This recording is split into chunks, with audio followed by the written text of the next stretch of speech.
on my Toxic Growth Acolyte of Chayula character, I did manage to do my third trial. I did in Sekima. It was very easy.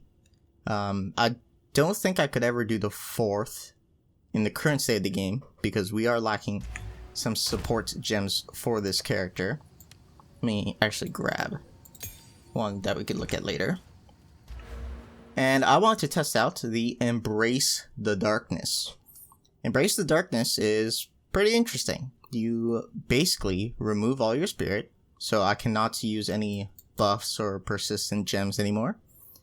And then I replace it with darkness. I love the thematics of this. When I take damage now, that damage is reduced by a flat amount based on my darkness. So when I take damage, my damage is reduced by 618 flat. Then I take the damage. However, this build also uses the Dancing Mirage. Now, interesting thing about the Dancing Mirage is you can corrupt it because it's a unique. I learned this recently. You can corrupt uniques to make their modifiers better.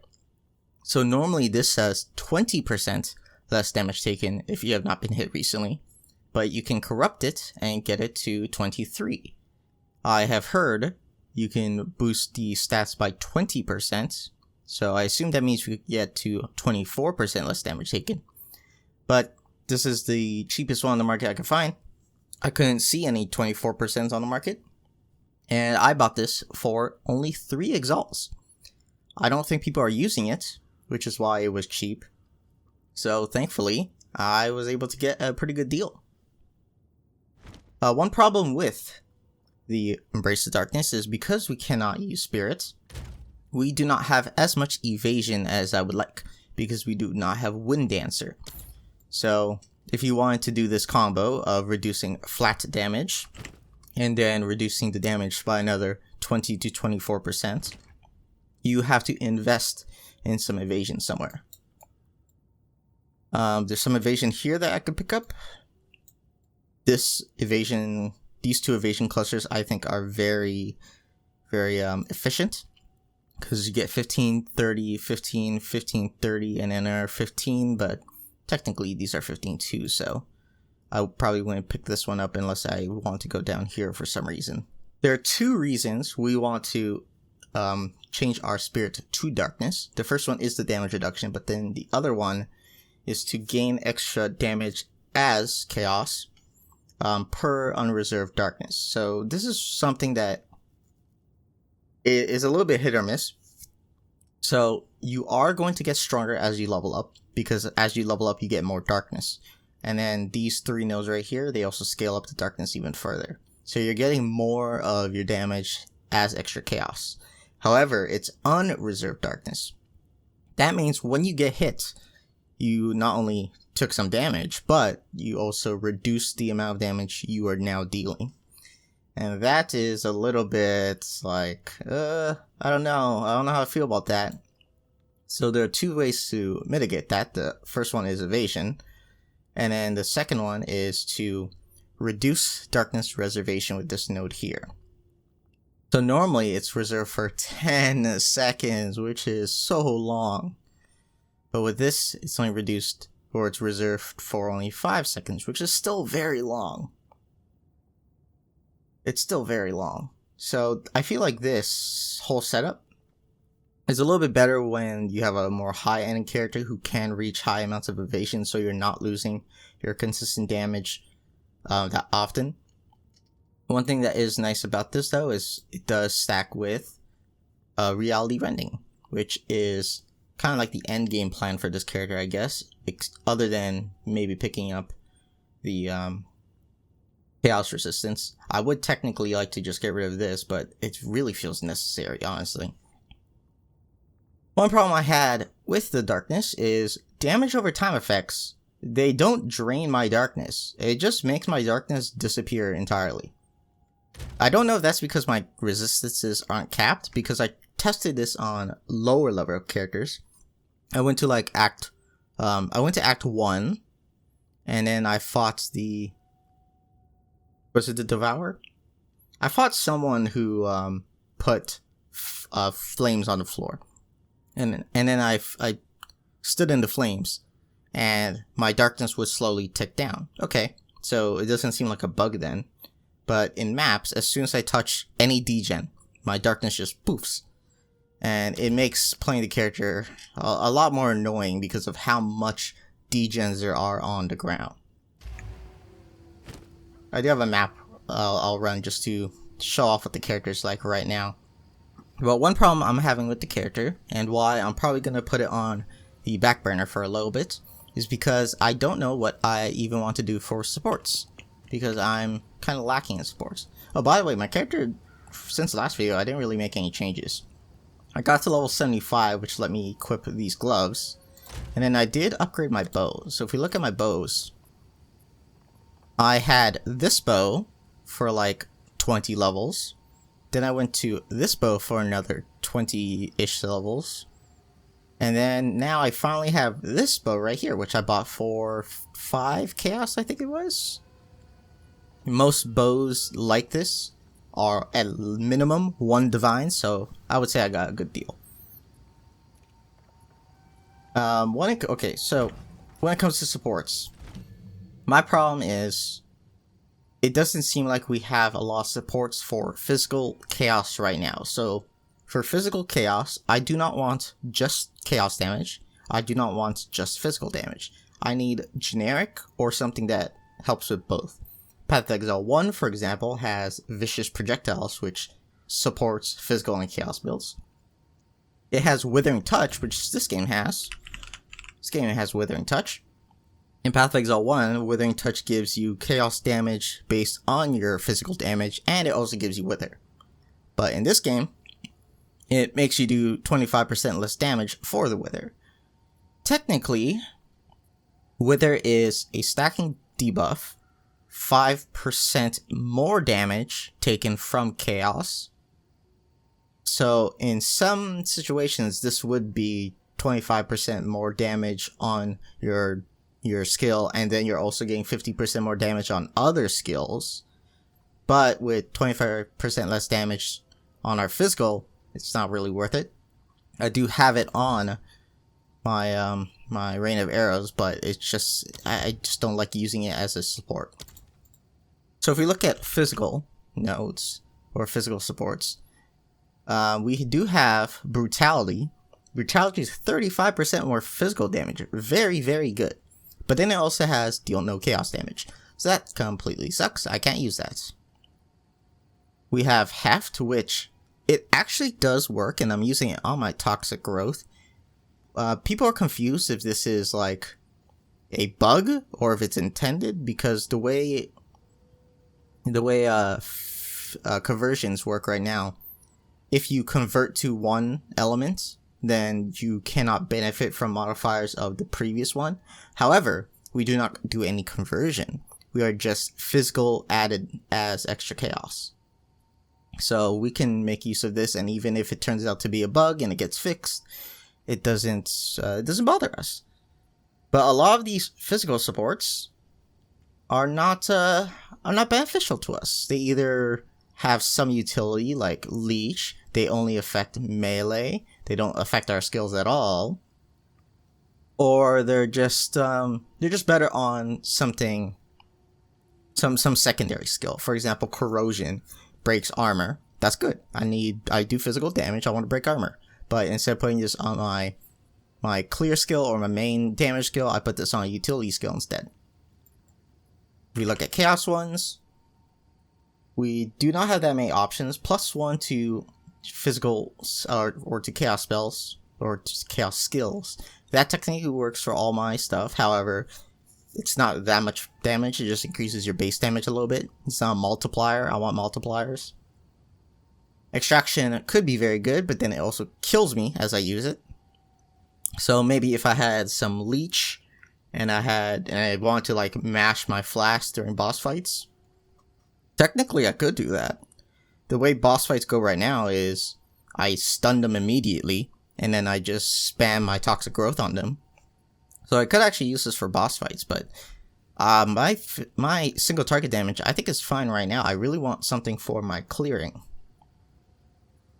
I talked about this in the previous video. Chaos Infusion doesn't work for us because we get 50% less non-chaos damage. So that means our physical tanks. And because our physical is tanking down, the benefit we get for the extra chaos just doesn't do anything. This seems like it was made for chaos skills only. Or unless it like works with conversion, like you convert all your damage to chaos and then you still get this on top and it doesn't affect the less non-chaos damage. Other things, yeah, there's just not a whole lot. There's some poison stuff. Technically, poison works with physical and chaos. The problem is, poison is only one stack by default. So if you want more stacks, you have to use, for example, a support gem, which I do have, or you have to spec into poison, one here. I think there's one up here too. Yeah, there's one up here, and then there's also Pathfinder, but that's a completely different ascendancy. There's also gloves that give you one extra poison, I think. Yeah. And I'm pretty sure there's gloves that give you one extra poison. It might, I don't think it specifies any damage type, but that would be cool too. But the thing is, my single target doesn't involve any poison. Like my single target has no need for poison at all. It's only my clear skill that uses poison because I don't really have any other support gems to use with it, and because it just has poison by default. Toxic Growth does not poison, and I don't want to stack any poison chance because then I have like some weird double scaling thing going on where I'm trying to increase my base damage, and I'm also crit, and then I also have some poisons, but then my poisons are only on certain skills. Yeah, I don't want to do that really. So maybe I have to do that. Maybe this build is just straight up better on a Pathfinder and then going poison. But I did really want to try the Acolyte of Chayula. So right now I have Poison Burst Arrow with Scatter Shot. Technically, you can completely remove Scatter Shot and save 20% and get 20% more damage by not using it. You can use a dual string bow, which gives you one extra projectile. That might be enough for clear, but then your dual string bow can also roll one extra projectile on the suffix, so then you get 2 additional projectiles. I looked at the market, and it seems like most people are not rolling any dual string bows. I don't know if that's because it technically has lower base damage and they do not care about the extra projectile. It's kind of weird to me because people usually love extra projectiles in their bows, but maybe that's because people aren't running around spamming tornado shots everywhere in Path of Exile 2. So that's one thing we could change. We have Long Shot. Long Shot, it doesn't seem to be working as well as I thought. And one thing that kind of sucks is because we're not killing things very quickly with a Poison Burst Arrow, enemies do just run up to us and then our Long Shot no longer works. So, and then I have additional poison. The lust duration doesn't matter that much because this is a clear skill. I'm trying to just kind of burst things down. And technically, if it works the way it used to, every time you poison a target, it should replace the previous poison if your previous poison was stronger. So this build currently with my new bow has 30% crit chance and a pretty good amount of crit damage. I don't think I can really get much more crit chance. I could maybe get to 35%, but in Path of Exile 2 it's really hard to get crit chance.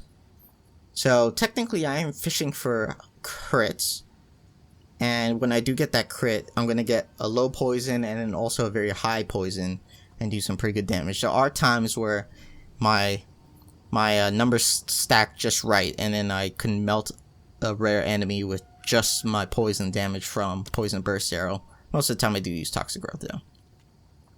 So because of my lack of supports, I don't really know what else I could use, even if I just do like projectile. A lot of these things are utility based and not damage based. So yeah, I don't really have many choices when it comes to supports. For Toxic Growth, I'm only using Martial Tempo, concentrate effect, and then heft. So I only have one damage multiplier, and then I have one thing that increases my top end damage.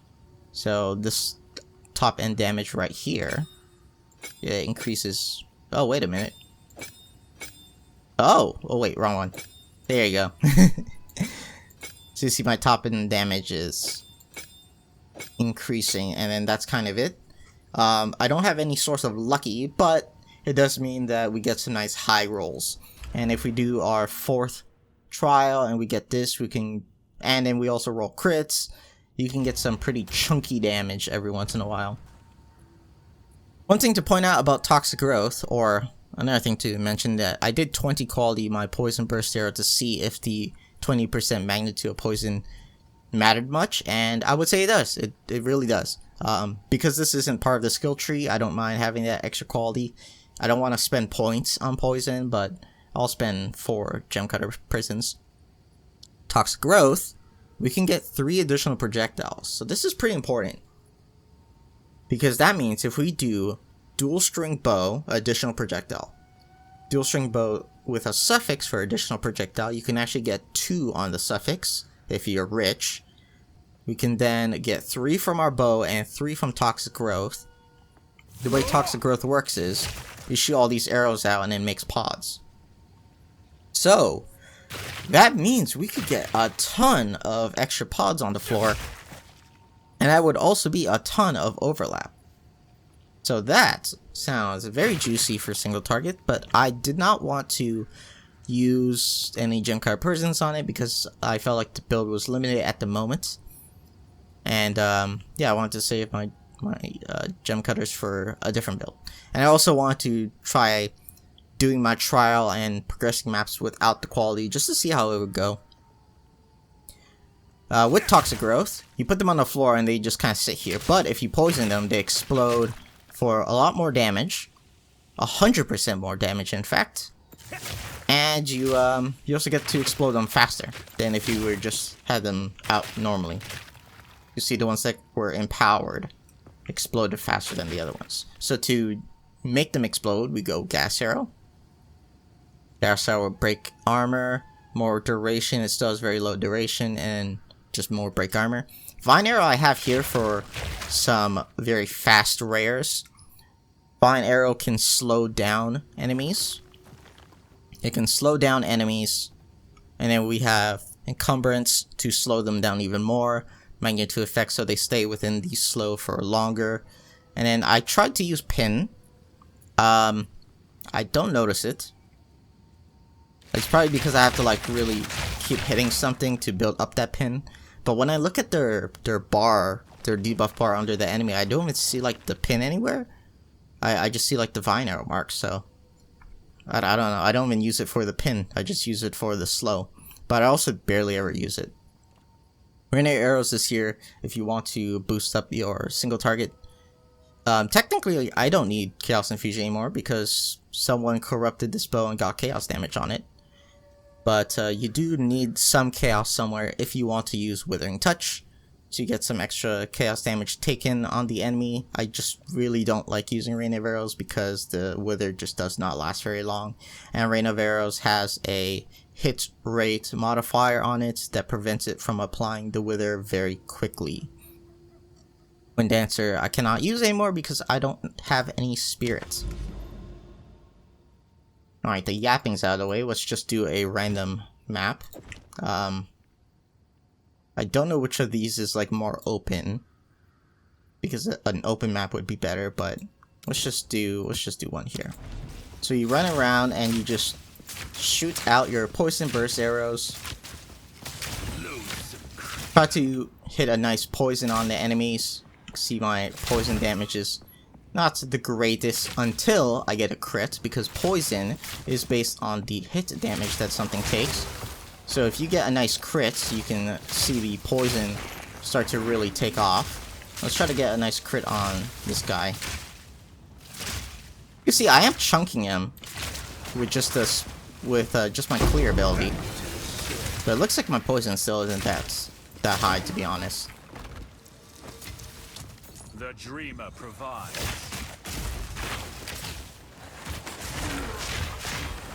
I want to show off the AoE of Toxic Burst Arrow there a little bit, but didn't quite work out. Okay, let's do a single target here. You can see the single target, it can do very good damage because of how the toxic spores stack up on top of each other. The problem is, because all of our damage comes from darkness, and we lose darkness when we get hit, and Toxic Growth has a wind-up that we cannot reduce below a certain amount because it has that flat amount of attack time added to it. It does mean we could just miss out on a bunch of our damage depending on if we get hit or not, so you do have to be very careful. This is a more thoughtful build when it comes to like the engaging enemies. You can't just like brain dead it and still have all of your damage. You do need to be a little bit more careful. I didn't really mind that much because that was supposed to be one of the points of Path of Exile 2, is to be more thoughtful with your engagements. But it can get annoying. The thing that's nice though is Toxic Growth is just very good at stunning enemies. So because it's good at stunning enemies, if you stun an enemy, or stun a boss more specifically, the boss isn't going to be attacking you, and you can get off your Toxic Growth a lot more easier. I kind of want to tank a slam from something just so we can see the damage reduction I have going on. But I don't think I'll be able to. Maybe just like that thing right there. Can you do it? Can you do it one more time? You can see that took away all of my darkness, and then I barely took any damage to my life. So I reduced the damage by 618, and then I took, I don't know, like 100 damage only, because it was also reduced by Mirage. So you can see how the combination can help you live some very, very hard hits, especially when you get higher level and you get more darkness. However, there is always going to be a one-shot, because maybe people forget this, but even in Path of Exile 1, there are some abilities that are designed for you to die to. Like, when a pinnacle boss charges up their slam, you're supposed to die to it if you get hit by it, which is why we had movement skills.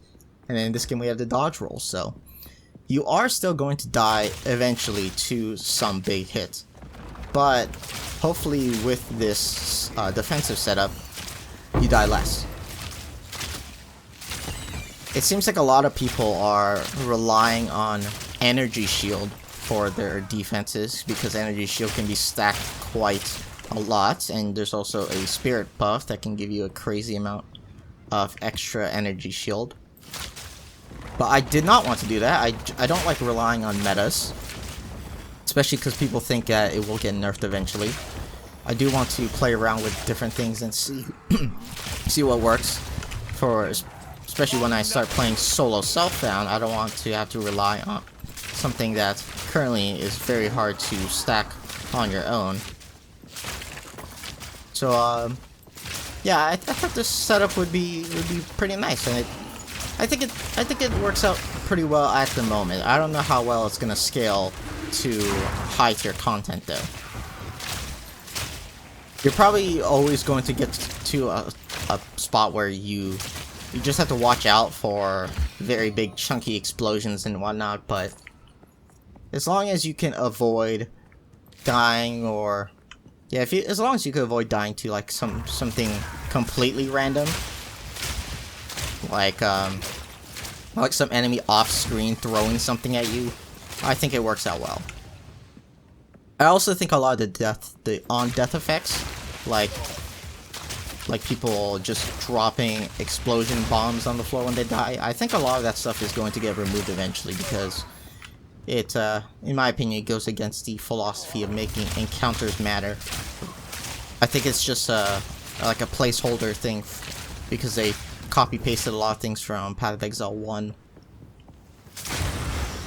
I want someone to start using a ground effect, so I can show my darkness just getting tanked by it. We'll see. Maybe one of the rares will have something. One problem I do have with this build when it comes to clearing is I only have 3 projectiles that shoot forward. In Path of Exile 1, I really am a fan of chain and fork, so my projectiles just kind of fly all over the place. I can't use chain in this build right now though, because chain reduces your damage by 50%.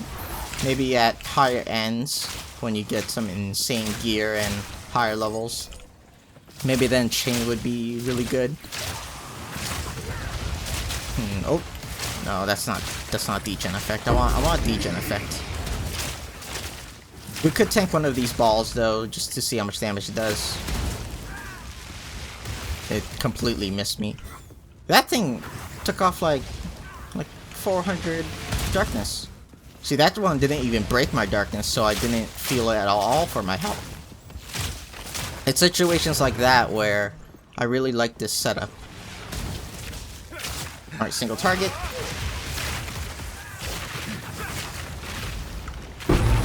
He tanked that a lot better than I thought he would have. It's probably just because I didn't get any lucky crits.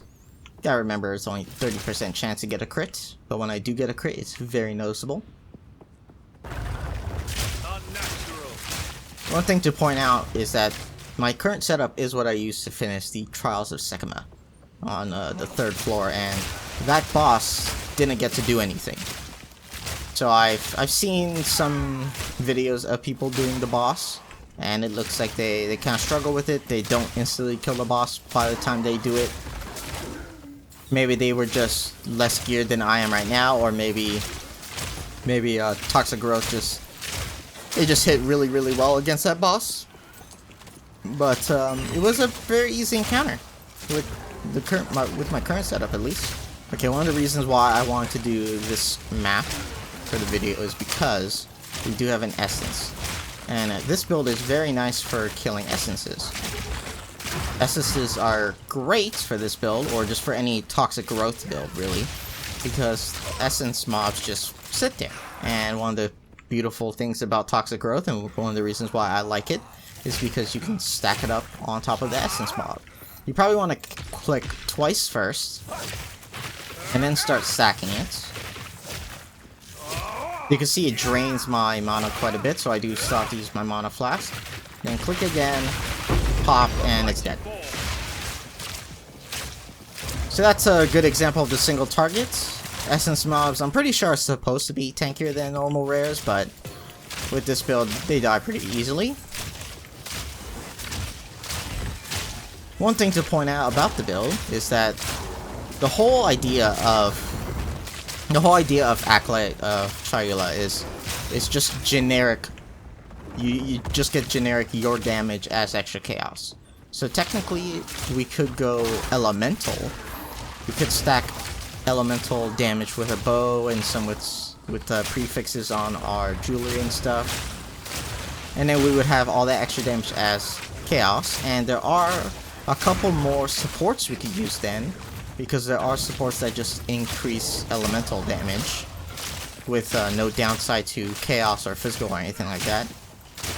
So that's one option we could go, but I wanted to use physical because physical and chaos kind of go together, and because I'm using Toxic Burst Arrow to get some poisons for clear. So how the hell did I miss something here? So if I was elemental, I would probably use Lightning Arrow instead, and it seems like everyone's using a Lightning Arrow, so I didn't want to do that. I wanted to try something a little bit different. Oh, that's why I missed it. Okay, let's try to get a stun so we can see how easy it is to stun something. Yeah, you can see the stun builds up very fast. Even before I was bursting the pods, the stun was just building up very quickly. I also don't have any stun nodes, I'm pretty sure. I'm pretty sure I have no stun nodes. There's stun build up here. There's stun build up here. And yeah, I don't have any stun nodes, but Toxic Growth Arrow does just builds up stun very quickly. Alright, so let's look at the skill tree. Skill speed, it's kind of whatever. Attack damage, we could go here for crit bonus if we have more crits. Then leveling up, I went skill speed, but later on when I wanted to skill crit, I got the crit. There's some crit here we can get. Go up. There is some attack damage and attack speed with strength, which is health. Go over here. There's some physical damage, which is what we're scaling. There's some crit here, crit here. There's also a jewel socket here if you want to do crit into jewel sockets. Anyway, physical damage, projectiles, or not physical damage. We have projectile damage, projectile speed, which turns into damage because of another notable. And we get movement speed. One of the things I like about this skill tree is we do get some extra movement speed. I think another 9%. With another one over here, we could get 2 if we want to go evasion into movement speed. We get physical and then physical crit. So it's very nice. We get knockback. I don't think knockback affects the stun, because when you heavy stun a target, technically they get knocked back, but I don't think that is affected. I think this would be a thing if I was using like the knockback gem. For my jewels, I have a couple. Projectile speed, projectile damage, damage with bows, crit damage, magnitude to poison, which would only benefit clear, then debuffs expire on you faster. All these are very, very nice. Also just attack speed. Go down here. I initially went this way, but I respect it to go this way. So I went here just for the blind. The blind helps out with our evasion because currently our evasion is not very high. And we need high evasion to make use of Dancing Mirage and to keep as much darkness as possible. So blind just helps that out a little bit, and then blind effect makes it even better. Blind, if you didn't know, just lowers the accuracy of enemies. I found out recently that some bows, and apparently high gem levels too, need a lot of attributes. So I did have to pick up all of this. However, this is also pretty efficient. Because 8 dexterity, that's 3 travel nodes. You're instead getting within 2, and then you can use the travel nodes you saved up for strength, which is life. Go over here, get some evasion. This node also helps us meet the requirements for our gems and our bow. This evasion node is not very good. If you had like a 2000 evasion chest piece, sure, that would be great.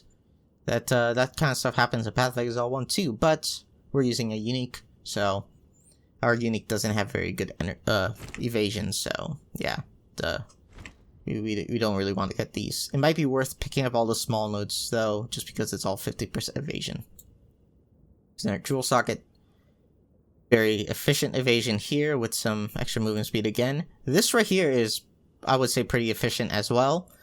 10%, 10%, 30%, 15 and 15 gained bonuses from our quiver. I bought this quiver very cheap. I think it was 2 exalts. It's that was a deal. It should not have been that cheap. But boosting all of these stats by like 50-75%, I mean, that's just really good. And those nodes will scale with your gear, so the better quiver you get, the better those nodes are. This is kind of the quiver you want to get. The bleeding, it's hard to tell how much that actually helps. The thing about bleed damage is it doesn't really work unless the enemy's moving. But technically, if I'm clearing some enemies, I can like bleed them, and then as I'm running away from me and they're chasing me, they're going to be moving and taking extra damage from bleed, so maybe in some situations it's helping, but against single targets not. You could also just get physical damage, you could get pierce. Technically you could get chance of poison. It might be nice. Yeah, physical damage, pierce. I don't know what else you could get. You could get reduced stun threshold. Stun bosses faster. That might be worth it, especially after you boost it up. That might be the end game goal, because we do want to stun bosses as fast as possible, so then we could start stacking as many of the toxic growths as possible. So that's probably what we want to do. Stun threshold for us. Go over here, attack damage, and then some extra movement speed. And then we get some skill speed and movement speed as well. This you can maybe get rid of, but I do like the extra movement speed. Another jewel socket. Over here, crit chance based on how much your projectiles travel. I don't know how much this affects toxic growth, because toxic growth are not really sniping things from afar, but we might still get like 20% crit from it or something. It doesn't really say what the scaling is, so I don't even know how much it's helping. Damage, damage, damage. And then projectile speed turns into damage with bows, so if you have any projectile speed on your jewels, we don't get that much from the tree, but you can get an extra 10%. Ideally, if you want to go biggest numbers, you get projectile damage and then damage with bows. Those are the highest numbers you could roll, and then you could get attack damage or critical damage bonus for attacks. Oh yeah, I bought this for like 1k, 1 exalt, and then I slammed on attack speed. So that's something you might want to do. You might want to look for projectile damage, bow damage, projectile speed, and then something else that you like, and then just throw on an exalt. You might be able to save some currency like that. And then anything that fails, you could try to resell. And then we go over here and get some more crit. So we have 25 more levels. There's some extra crit here. There's some crit here. There's some more crit to fill out here, and a jewel socket. We probably want more evasion, so we can grab like evasion here. Over here you can get ailment threshold, which would be very good. The thing about ailment threshold, I feel like 99% of the time I don't actually care for it. Because if I'm burning or shocked, it's usually because of ground effects and not because something hit me. However, there's one enemy type that does freeze me. It does like a charge up and then glacial cascade into a freeze. So I don't know how much ailment threshold actually matters, because it's only that one enemy so far who has been annoying me with ailments. But maybe when you get to higher tier maps, it starts to matter a lot more. I don't think this affects your resistance to ground effects at all, so yeah, it seems like ground effects are the thing that's really bugging me right now. There's some pretty efficient evasion stuff here. 15, 25, 15, 20, and you also get movement speed. So that would also be very nice. Other than that, I mean, there is some poison stuff if you want to go grab it.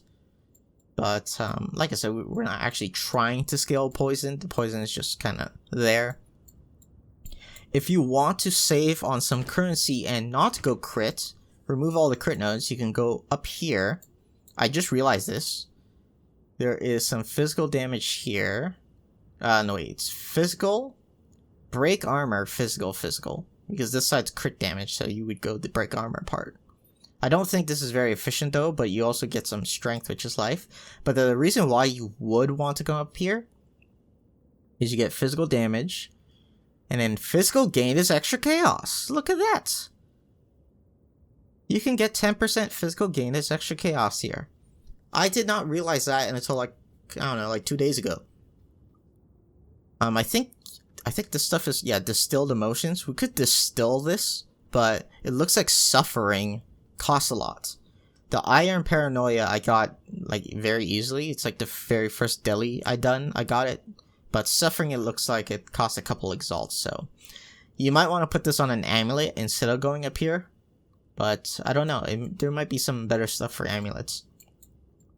I feel like for my amulet I would want High Alert for 50% evasion on full life. With the setup that we're currently running, we should be full life most of the time. Because if we do take a big hit, we're gonna mitigate most of it, and then we could just heal up the rest of it to go back to full life. I don't really know what else I would put on my amulets. I would mainly want high evasion, or anything that reduces the damage we take. Those are the two things I would want. Maybe something like Prism Guard, because Prism Guard also gives us max resistance, which reduces the damage we take, but then it also gives us resistances to help out with my stats. One thing to point out is our chaos resistance we can cap out very easily if we picked up these nodes here.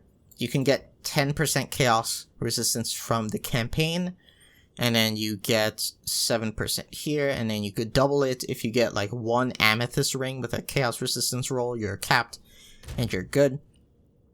the rest of my resistances, if we look at my gear, I foregone a lot of resistances for rarity instead, because I didn't think I was going to like race all the way to high tier maps, so I didn't really care about my resistances. I just wanted to get some extra rarity to see how much it actually mattered. But a lot of my rarity can be fixed by just getting better rings and then also using my runes. You'll notice that I have no runes on at all. And that's because I'm waiting for a patch that lets us destroy runes so I can fix my resistances with runes and then later get rid of them for a soul core that gives percent life. I think it's 2% or 3%, one of those. But that would be ideal, because everyone's saying, oh, you get one shot in endgame. Well, if I just boost up my life and then I have reduced damage taken, and a high life pool, maybe I won't get one shot as much. This video has been going on way too long. But that's the build right now. I'm going to put it to rest for a while. If there's an update that gives me more support gems, then maybe I'll push it farther. I don't really know what else to do to boost up damage when it comes to my gear.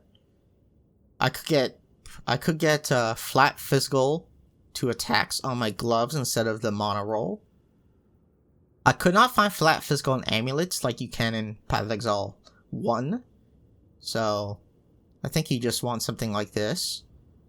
Rings are very expensive. I need some divines to buy some very good ones, but you kind of want something like this. Life, evasion, physical damage to attacks, and then all the resistances you can get. Crit chance you can get on your helmet. Crit damage you can get on your gloves. You can also get Mana Leech on your gloves or rings. I don't think it's worth going instant Mana Leech for this build, but just getting one Mana Leech roll is enough to not have to spam your flash unless you're preloading on top of like an Essence or a boss. Get as high movement speed as possible. Bow, you just want physical. If you go crit, then you want crit.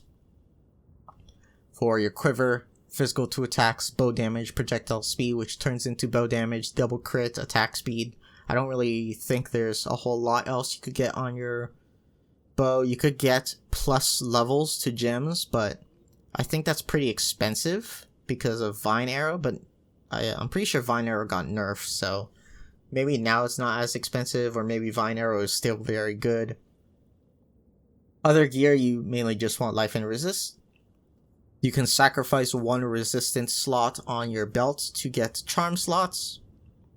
For charms, I would go bleeding, stun, frozen, slow, bleeding. You could get poison and then replace the poison when you have more chaos resistance. For flash, increase amount recovered, and then you want charges gained per second. And I think that's it. I went over the support gems. I don't think there's any other skills I really need. I'm just gonna wait for more supports. But yeah, that's pretty much the build. I'm working on a totem build next. I am very curious to how it scales, because totems, they don't rely on your weapon as much as other builds. So I'm wondering if it will make a good solo self-found starter build. That's what I'm trying to test out right now.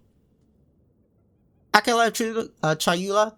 It seems like people are going back on it a little bit. People thought that it was the worst ascendancy, but now it seems like people think Blood Mage is the worst ascendancy, because they lose more going Blood Mage than they actually gain.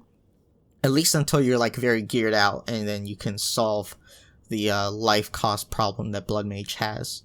So it seems like people don't think this is the worst ascendancy anymore, although there are some things about it that you have to kind of play around with to really benefit from, or it depends on your build. And also, Into the Breach is just not that great right now.